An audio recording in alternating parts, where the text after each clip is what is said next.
Marley from the Energy Boutique with your energy forecast for October 2022.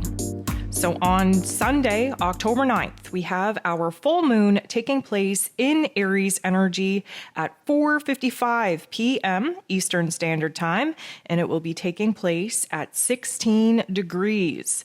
So we have a lot to unpack here. First of all, we have to understand that a full moon is about an ending, a closure. It revolves a huge release of emotion.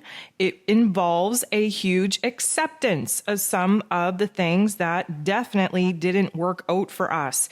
And because this is Aries energy, we are rewinding to the beginning of the astrological calendar that got initiated back in March of this year.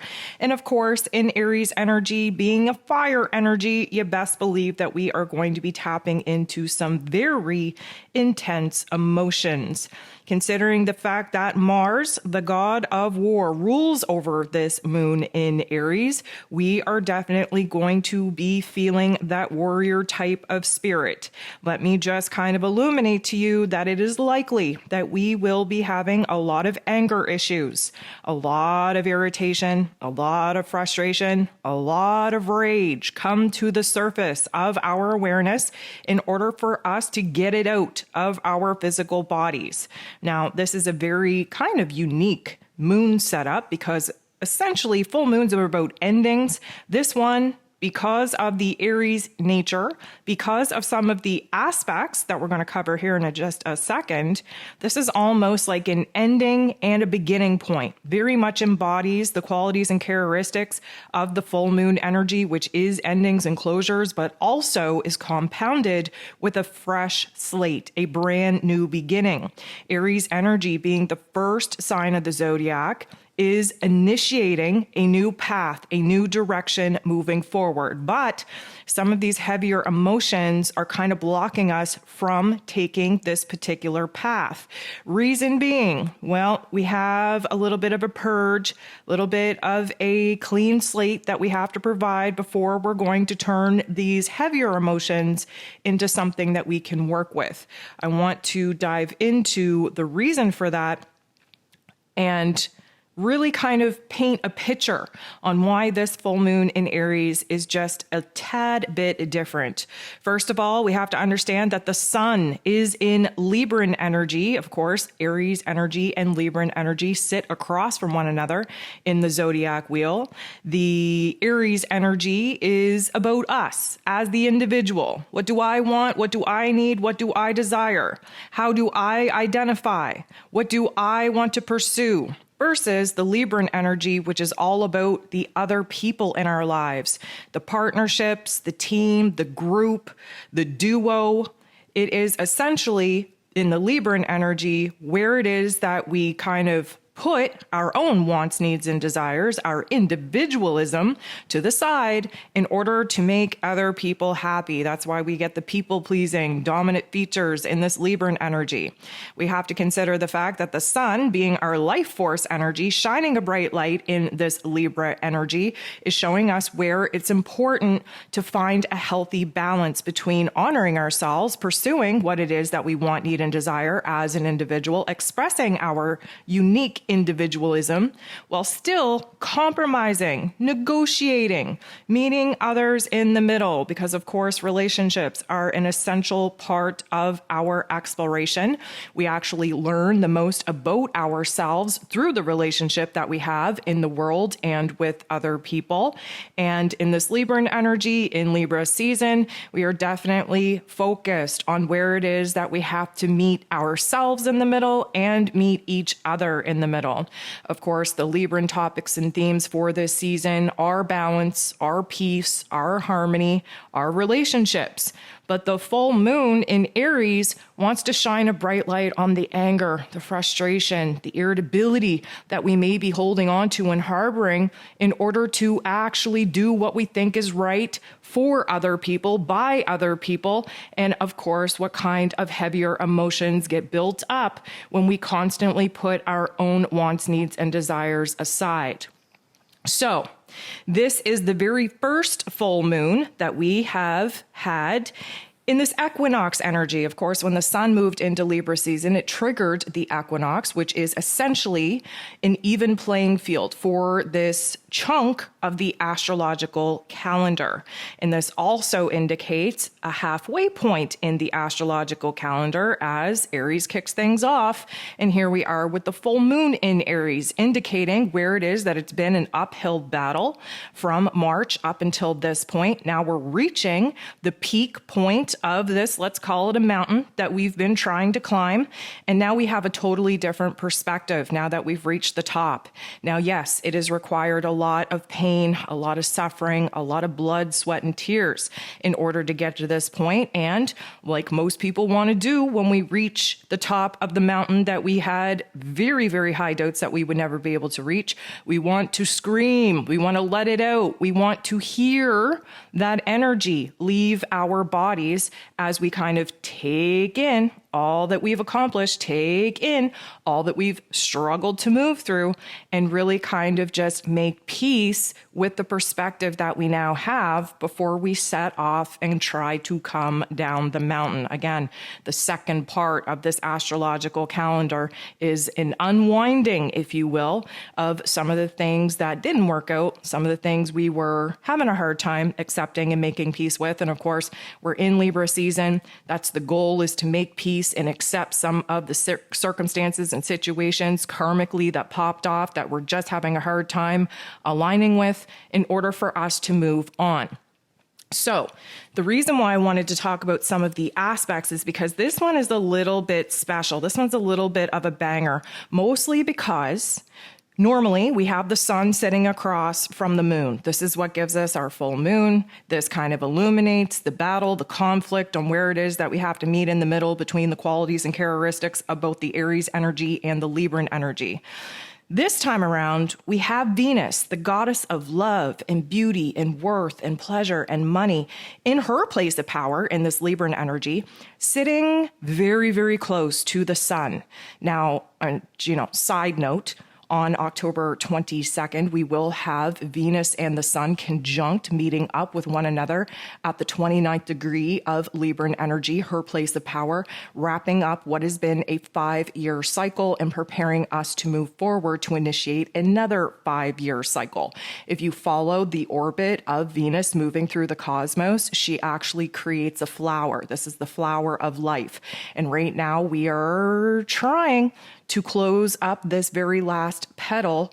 And when we close up this last petal on the 22nd, we will see a brand new beginning take place where love is concerned, where relationships are concerned, where our self-worth, our self-value is concerned, where peace and balance and harmony are concerned. And of course, as we move through Libra season, we are finding these particular points very hard to end up with because we're having to live in the extremes, the opposite of what these particular goals are. So, confusion. We're looking at instability. We're looking at chaos. We're looking at injustices. We're looking at all kinds of topics and themes that we need to work through in order to find a common ground where peace and harmony and balance are going to, kind of be the end result. So the Sun and Venus are sitting very close to one another. And if these two were just sitting close to one another on any other day other than sitting across from the full moon, we would say that this is going to shine a bright light on where it is that we have to exert our life force energy to balance the scales, to make peace, to create more happiness and love and joy in our lives, seeing where new levels of self-worth, self-value, self-esteem, self-confidence need to be had within ourselves in order for us to heal to a point of wholeness so that we can start attracting and aligning with people of the same vibration and frequency so that we can have a balanced power exchange in our personal relationships. But here's the thing. Not only are we sitting across from the full moon in Aries, which is just ready to rage out and do a battle cry and just scream and throw a tantrum and throw a fit to get out all of those heavier emotions in order to start fresh, the moon is sitting within 3 degrees of Chiron, the wounded healer. Chiron is retrograde in Aries energy. He has been doing an inner exploration of our identity, of the wounds that we have accumulated and that we have integrated in our identity. And I talked a little bit about this in this week's Ascension forecast, where Chiron, if you want to bring the biblical sense into play, is very much the Christ consciousness energy, the unity consciousness energy. Of course, we have to bear the weight of the heavier emotions, of the pain, of the trauma, of the suffering, of the sins in order to reach a breaking point, a birthing point, again, where damage and destruction needs to happen to break us down so that we can rebuild and rebirth and resurrect ourselves in a brand new power. And that's exactly what this full moon is all about. So we have this intense urge to just hulk out with all of our anger and frustration, all of our rage, all of those darker, forced, shadow-like emotions. And from that pain, we are going to turn this into power. From this destruction, we are going to make something beautiful. This is a resurrection. This is a rebirth, seeing as we just had Pluto, the great transformer, ruler over death, rebirth, resurrection, and renewal, just go direct hours before this full moon is actually taking place and actually going direct. So when I say to you that emotions are going to reach an all-time high, that we are likely going to throw a shit fit, a little bit of a tantrum in order to get this energy out of our bodies, you best believe that we have to align with this energy. This is, again, I'm going to use the analogy. I hate to repeat myself here, but this is the volcano that has been bubbling and bubbling for some time now, that is finally reaching an eruption point, that is spewing this hot, beautifully dangerous lava up into the sky, where it falls down on the earth. It creeps through the earth, burning, torching the surface of the earth. And as beautifully dangerous and destructive as this process is, what happens after the eruption kind of settles and the lava cools down is that land regenerates. And from that land, we regenerate a lot more life, a lot more plush type of life, a lot more power in that life, because we are essentially turning the darkness into light, turning the pain into power, and using the destruction to clean the slate and purify so that we can go ahead, regenerate, rebirth, resurrect, and live again, build again.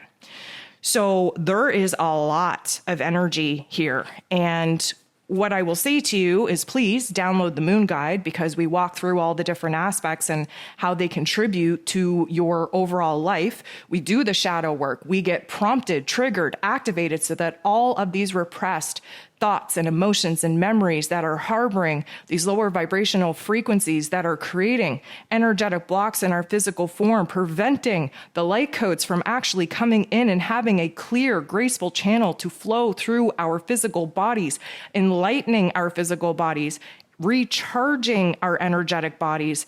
What we need to be doing is unpacking the emotional blockages that are stored in our cellular memory, in our physical bodies, in our physical form.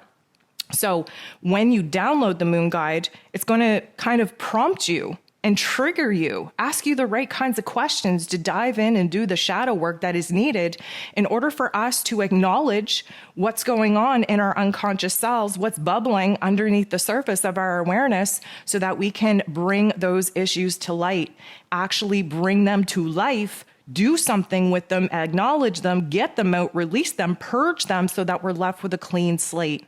Essentially, we're in Libra season, we're indecisive, we know we have a choice to make, a decision to make, a path, a direction to take. Things have been unclear, we are all over the place, scatterbrained as all hell. We can still kind of blame the retrograde season for that. Things will become a little bit more clear as we go ahead and work our way through the month of October. But right now, we are essentially clearing out the crud that is preventing us from actually aligning with a new choice, new decision, new path, new direction.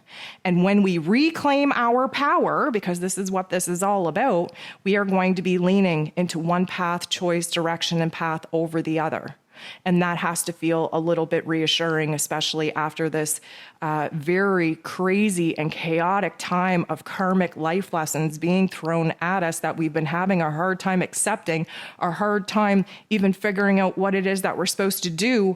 Now we're going to gain a little bit of clarity, a little bit of power, a little bit of oomph in our spirit, in our soul, to actually go ahead and make something beautiful out of what has been a very damaging and destruction time in our lives.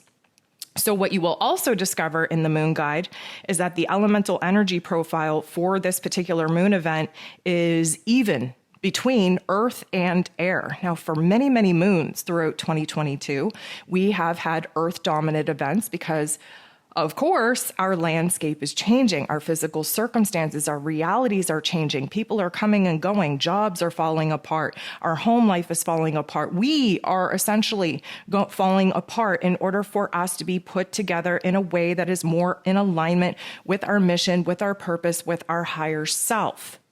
And now we have an earth equal air event. So air is our mental plane. It is the intellect. And of course, we're in Libra season in air energy that is helping us to balance the scales and sort things out and process the pros and cons of all the things that we've been debating, all the things that we've been thinking about. The air energy helps us to open up our mind, to process the details, to weigh the pros and cons, to really look at the logical, practical plan and strategy that needs to be put into place in order to tackle the physical changes that are taking place that we may not have control over. So having a dominant, equal earth and air event, you best believe that we are going to have some profound aha moments, that we are going to be, yes, kind of rocked by the instability, the adjustment phase, if you will, taking place of the transformation taking place in our physical landscape. But now our minds are working in a way that would suggest that we're able to grasp a vision and a dream of what it is that we can make out of this quote unquote chaos, destruction, and devastation in order to, again, create meaning and purpose out of some of the circumstances that we had no control over, that we are left picking up the pieces of. So I feel like this is going to be a pretty profound event. Again, it's sandwiched between Pluto going direct and Mercury re-entering into Libran energy. And I feel like this is going to, kind of drudge up all the repressed thoughts and emotions and memories that are blocking us from truly moving forward. B, help us organize our expressive ways of communicating some of the things that we don't even understand within ourselves, just to get it out of our bodies. Again, when we don't get the energy out, it bounces around like a pinball machine. And that leads to a lot of the craziness and chaos that many of us are just exhausted in feeling. And I feel like just to get the energy out, just to throw a tantrum, just to scream, just to sing, just to kind of, get some of the thoughts and emotions out of your body is going to kind of clean the slate and create a space in order for clarity to actually come. And of course, C, this is a perfect time for us to really recognize where it is that we can turn our anger, our frustration, our irritability into inspiration, motivation, and determination to do better, to pursue ourselves on a new path and direction that will align us with a mission and a purpose that kind of helps us make sense of some of the spiritual lessons, the karmic chapters that have been thrown at us that have really kind of created a discombobulation within us because we don't understand karmically what we're supposed to do with it, how this could even happen, how we're even supposed to move on from this. And then we are gifted an opportunity to be inspired, to push that pain into power, to push ourselves while sitting in the darkness to start to see the light at the end of the tunnel. So this is going to be a powerful weekend. Again, we are going to be feeling a ton of ascension symptoms accompanying all of this energy. Again, listen to the ascension forecast for this week to get a rundown on what that particular, symptom list is going to look like. But just kind of realize that this is a fresh, clean slate after the storm. So many times after a hugely destructive storm, the weather is beautiful. You go out, and it is just, the sun is shining. There's a weird sense of beauty in all the damage and destruction that, the weather has created to the earth. But then we're kind of grateful.